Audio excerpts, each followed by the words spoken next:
Mon révérend Botaï, j'ai entendu avec attention, comme d'habitude, d'abord ce qu'a dit monsieur le maire,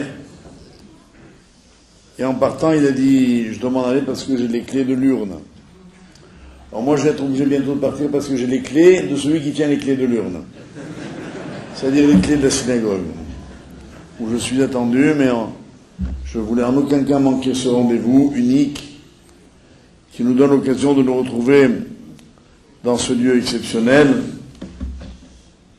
qui est la grande synagogue de Sarcelles, qui est bien une arabe toujours trop petite pour les grands événements.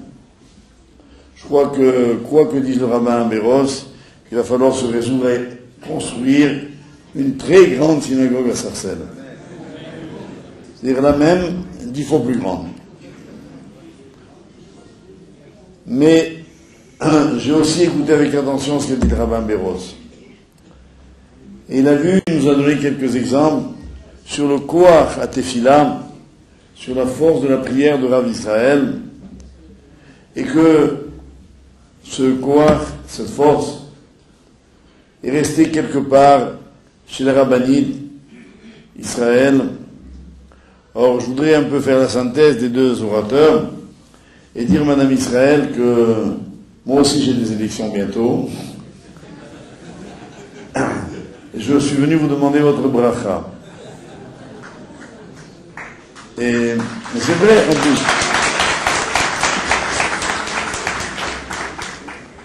Le 22 juin, et Laurent, le 23 juin, fait la fête à Sarcelles. Amen.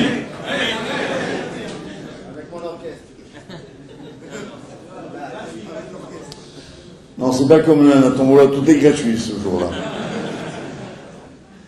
tout cas, mes chers amis, je voudrais dire un petit mot à mon tour, bien que chaque mot du Rav Béros, j'aurais pu le réciter à mon tour, tellement il a résumé ce que je pense, mais chacun le dit dans ses mots.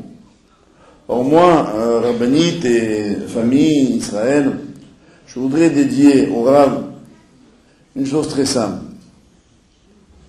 Le Maharal de Prague pose la question sur la Masechet Shabbat, qui est une question que beaucoup de Rishonim posaient avant lui.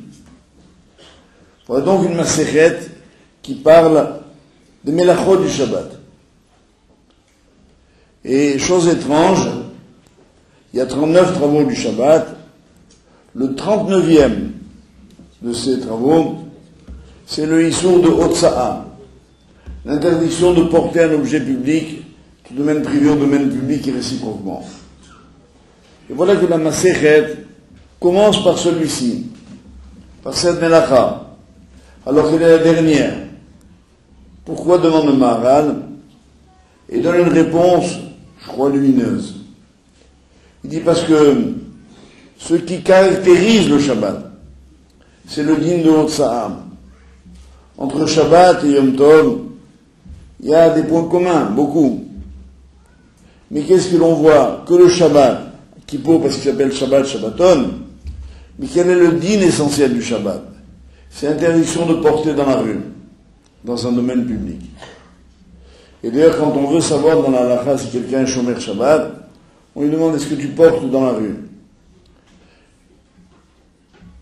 Alors, je me sers de ce petit enseignement pour dire qu'en un mot, on peut dire l'essentiel. Shabbat, c'est Hotza'a, al yetze ish mekomo, al tikra yetze la yotzi. Mais finalement, si on veut dire l'essentiel du Rav Israël, c'est quoi? C'est une grande question. Comme le Maharal n'est pas là pour donner une réponse aussi géniale, moi je me contenterai d'une simple réponse tout petite à mon niveau. Toujours une fois, encore, Rav Béros s'est demandé qu'est-ce qu'a laissé le Rav Israël. Je pensais à un mamar de Chazal qui dit Shavak Chaim lekol Chaim. Il a abandonné la vie pour chacun d'entre nous. Pas seulement qu'on pourrait écrire sur son kéver Rav Israël l'omet, mais on pourrait dire qu'il nous a légué la vie, que l'on vit grâce à lui, mamash.